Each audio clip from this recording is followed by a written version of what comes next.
My name is Bora Bayraktar, and today we are going to talk about Turkish President Erdogan's visit to United Arab Emirates. I am joined by Kadir Üstün from Washington and Professor Ahmet Uysal from Ankara. He's the head of Middle East Strategic Research Center, ORSAM, in Ankara. Hello, welcome to the program. Hello, Bora. Hello, Bora. Nice to be with you. Thank you very much, Uysal Hocam. I want to start with you actually because I know that you follow what's going on in Gulf region. You closely followed during the last couple of years, especially the conflict or competitive relationship between Turkey and UAE. When we look at the reactions of the meeting of the visit of Turkish president in international media, I noticed that especially in the Western media, most of the outlets underlined this visit as a trade relationship or underscoring Turkish and UAE reapproachment. What is your take on this? Do you think this was a real change in the Turkish-UAE relationship? What was the motive of Turkey and UAE, and what will be the scope of this reapproachment? I know this is a long question, and you will need some time to reply all of this. But let's start with your first impressions and your thoughts about it.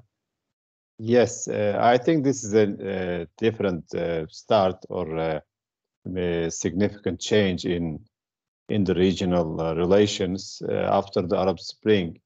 Some Gulf countries like the UAE and Saudi Arabia, they stood against these Arab democratic aspirations, and they supported generally the coups in different places like Egypt, in Yemen, in Libya, and because of that, Turkey and their relations became sour.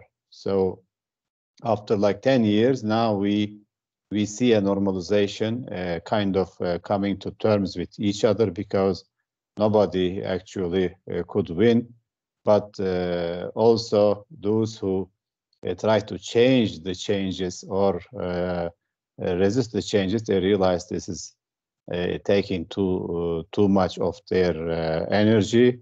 So they began to thought that we have to cooperate in different places like Libya, Eastern Mediterranean. Now the UAE is attacked by Houthis that are supported by Iran, and have some issues with Egypt because of the Ethiopia dam, and the UAE invested in Ethiopia a lot and did not allow or took sides with the Ethiopian government, and while maybe Egypt was supporting the Tigray movement.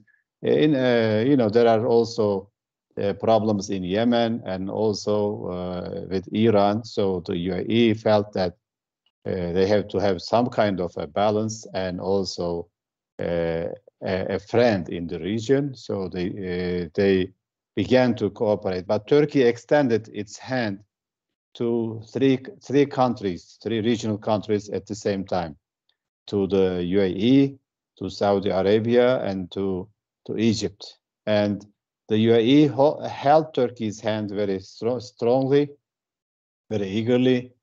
And Egypt held Turkey's hand, shook the hand, of course, didn't left it in the air, but a little bit timidly and more cautiously.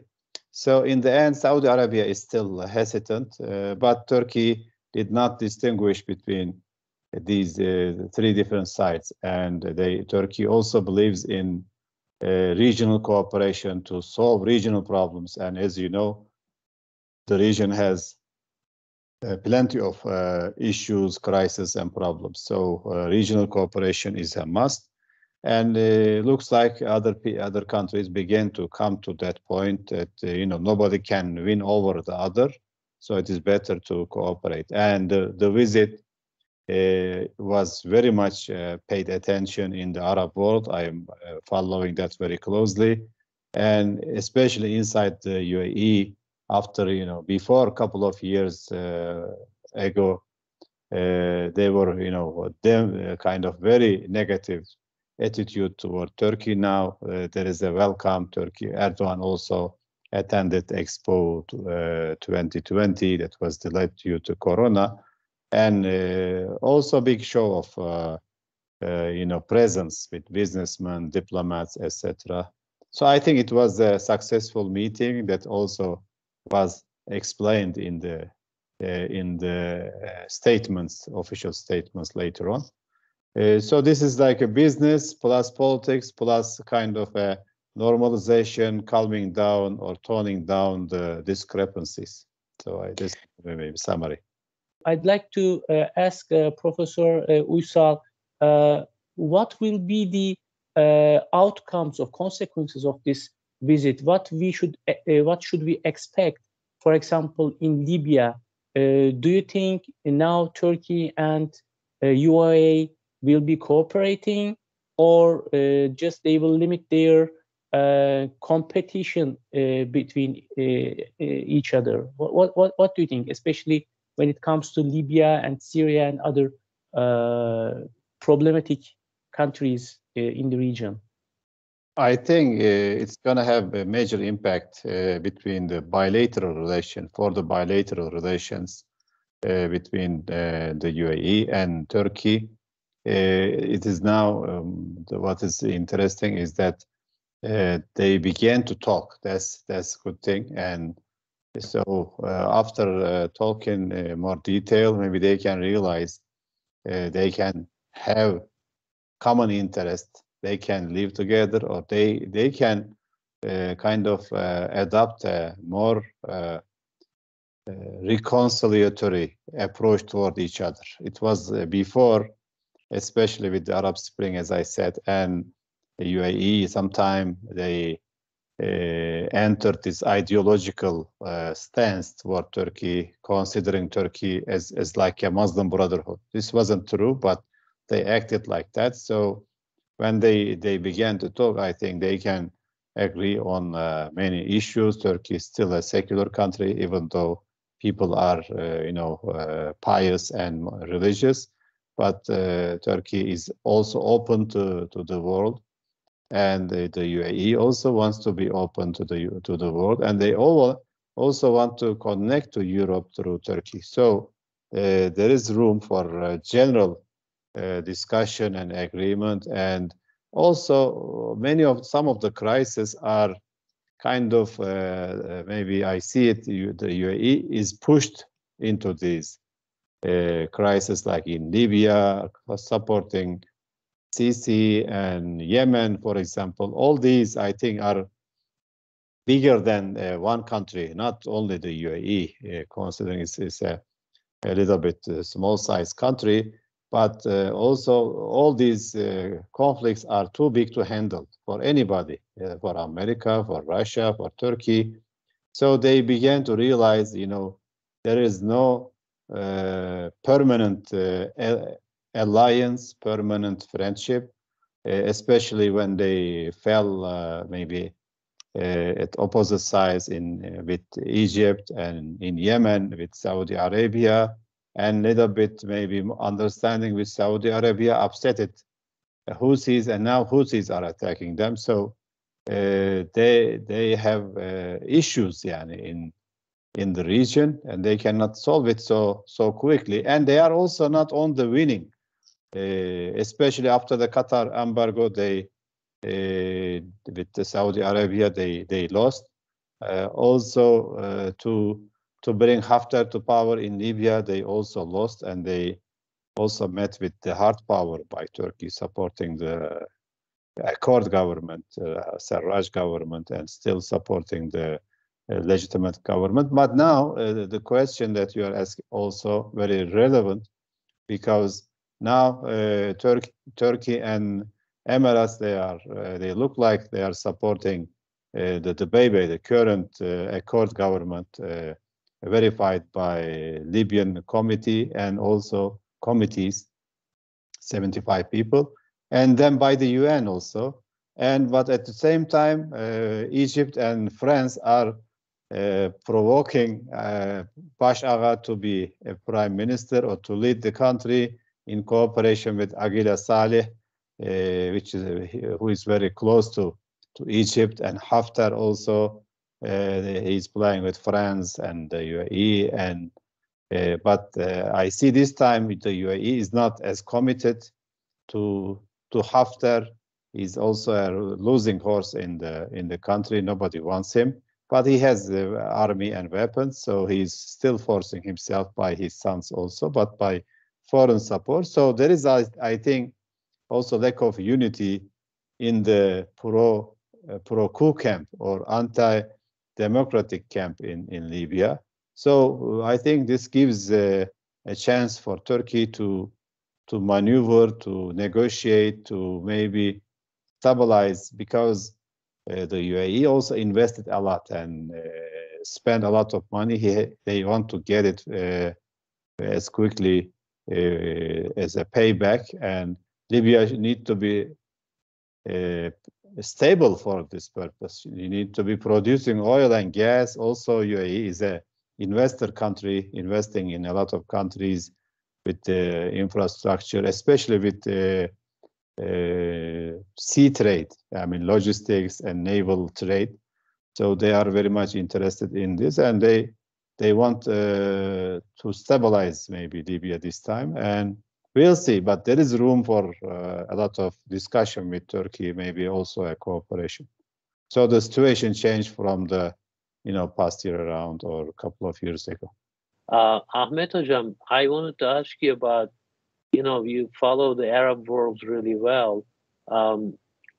What do they feel? How do they feel about the potential, agreement with Iran? I don't want to go through all the details of that, but we know what happened in the past. U.S. pulled out, and now trying to get a new agreement, and Iran's posture is different now, etc. But the Gulf nations were very, very worried about that, and they tried to push the US several times, along with Israel, to apply much bigger pressure on Iran and potentially even try to take out the nuclear program. How do they see it now? What is your assessment today? How they look at Iran? Yes, Dr. Kadir, thank you for the question. Very significant question, because both Iran and Biden are two sources of worries in the Gulf region.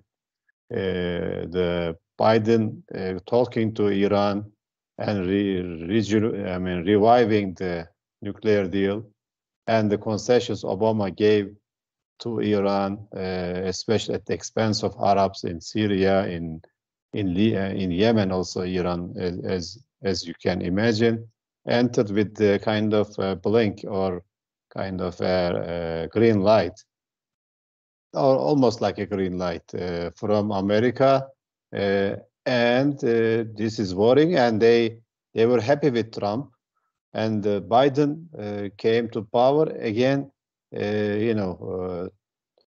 kind of leaving the traditional allies, which are Turkey, Saudi Arabia, the Gulf region, and Israel. And now Biden has cool relations with these traditional allies, and they feel the heat, they feel the pressure, both from Iran, but also from American exit from Afghanistan, and the talks that they might even get out of the Gulf region, because America doesn't need Arab oil and gas anymore, and the Europeans need it, of course, and American business make a lot of money from this oil and gas, but it's not as crucial as before. But and this is a major thing. Afghanistan pullout also a big question, as I mentioned.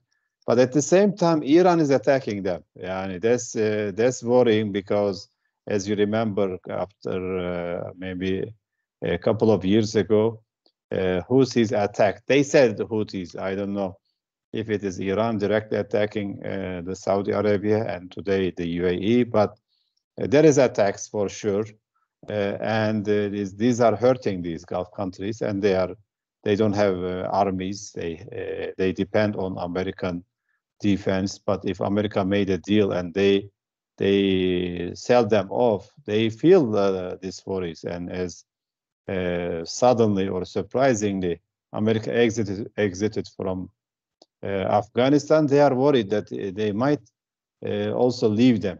America, the US would leave them. That's the worries. But Iran is attacking this time the UAE. This is the novelty that may be explaining why the UAE is now trying to cooperate with Turkey, because Iran traditionally also for a long time, Iranian companies, offshore companies, and also joint companies, they operated in the UAE and made a lot of money together. And they kind of loosened embargo on Iran through the UAE. Now looks like this partnership is over, and there is kind of a tension, and they attacked the airport and some security facilities and trade facilities. Let's not forget the UAE is an oil country, true, but now trying to focus on tourism and trade also a lot more. So these attacks hurting the country, one thing, but also the image. You know, they were depending on, at least before the corona, they were depending on luxury tourism, and which brings a lot of rich people, and any kind of small worries about insecurity, terror, or attacks, this can discourage them, scare them off, and the UAE is suffering from these attacks a lot, and looks like also the trust or kind of a benign understanding with Iran also disappeared.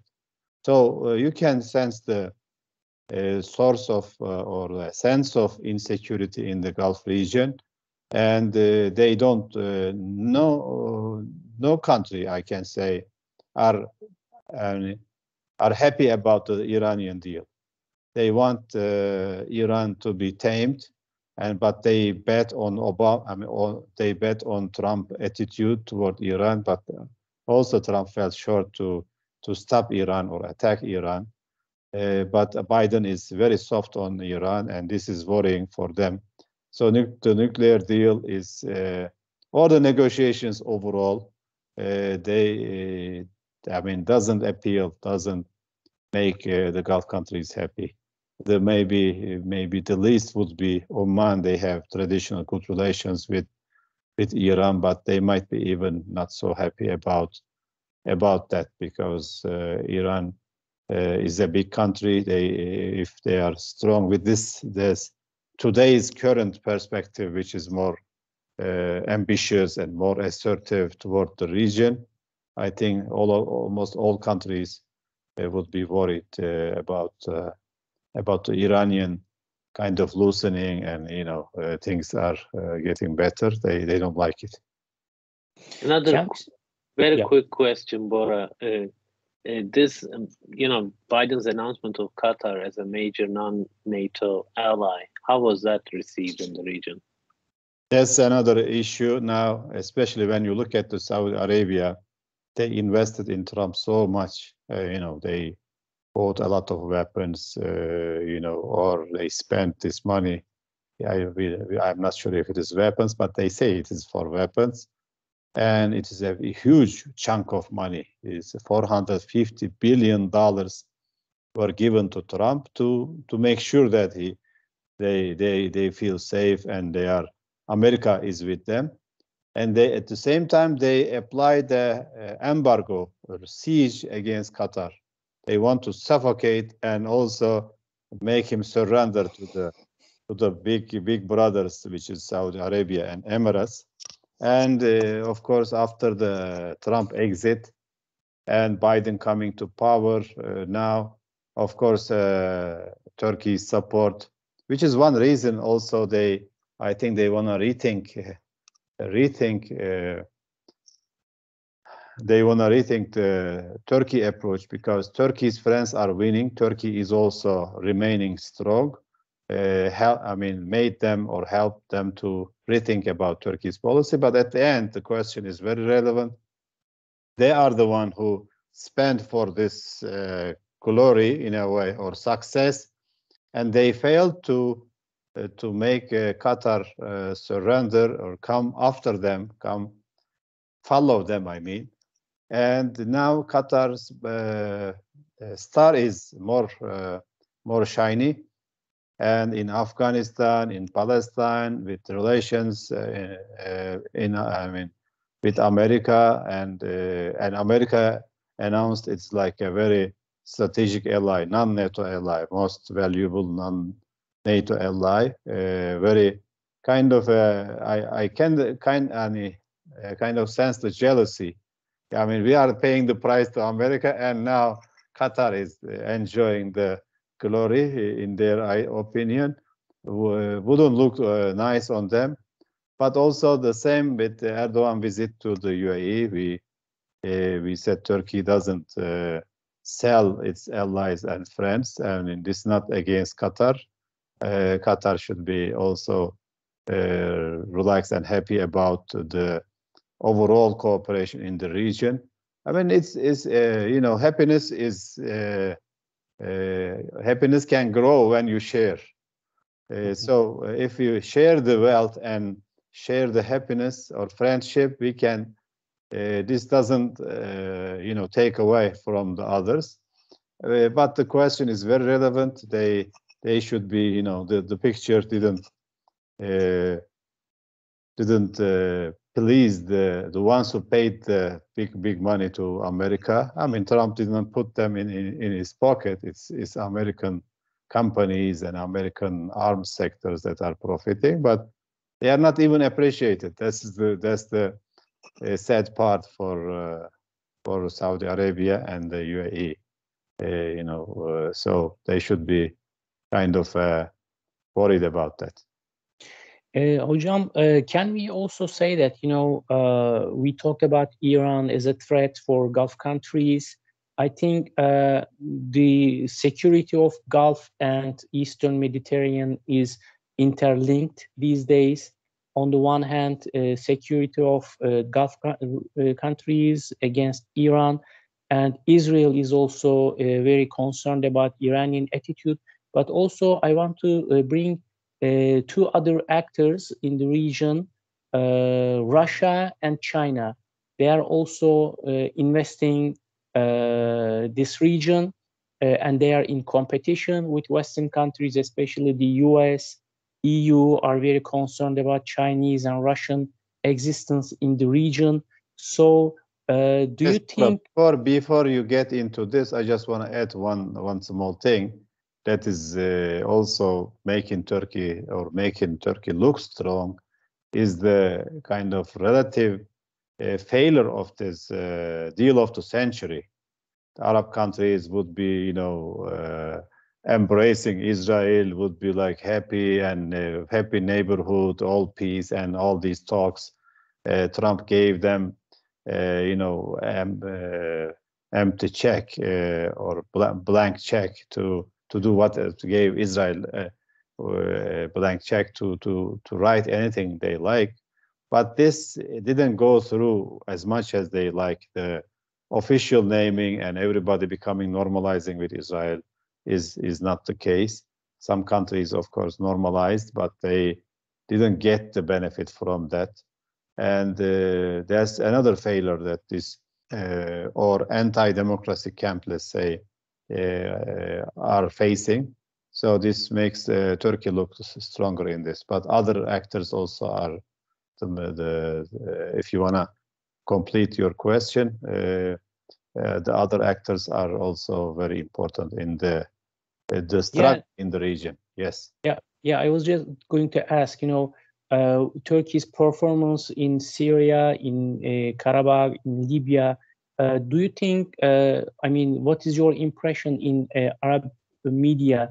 Do you think that Turkey is regarded as an actor who can provide stability, who can help this security issue between the Gulf and the Eastern Mediterranean? Do you think Turkey is the link to this security problem in the region. Do you think Arabs see Turkey as the stabilizing factor? As Turkish president of communication, he wrote a book about that.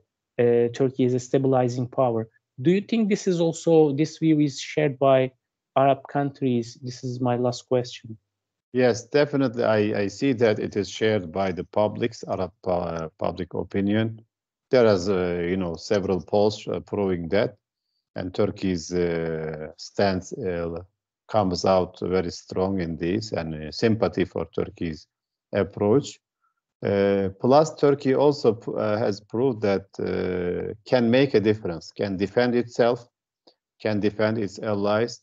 Also, with its drone technology, especially, can change the games. So it is. So they have to consider Turkey in any case. If you are a friend or a foe, or maybe a bystander. So this is the message. Sometimes these governments, when they attacked Turkey previously, they exaggerated their criticism. Sometimes it is like a negative commercial. And as you know, there is no negative commercials, even though when you criticize, you make this name bigger. So they realize Turkey is there. It is you can depend on Turkey as an ally, as a friend, and doesn't leave their friends. So this gives also second thought to the leaders in the Arab countries, like. We've seen it definitely with the UAE, but we began to see it with maybe Egypt, and I think also Saudis will come on board, because Turkey didn't attack Saudi Arabia. They were the one who killed Khashoggi in Turkish territories, but they should be like showing signs of goodwill, and we see some of them. Like the undeclared embargo toward Turkish goods in Saudi Arabia, they said this is over. They canceled that, and they said this is like a civilian embargo, civilian campaign. Of course, nobody believed that, but at the end, this campaign is over. So there are signs that Saudi Arabia also want to cooperate with Turkey in a better way, but. Of course, this scene is more complicated with the Khashoggi murder and its political implications. Or will Erdogan shake hands or come, next to Mohammed bin Salman under these pressures? It's a big question, of course. Okay, with this, we came to the end of this show. Thank you, Kadir, and thank you. Mr. Uysal, Professor Ahmet Uysal is the head of ORSAM, a very important research center on Middle East in Turkey, based in Ankara. Thank you, Hocam, and thank you, Kadir. The president of Turkey was received very warmly in UAE, and even we have seen, Turkish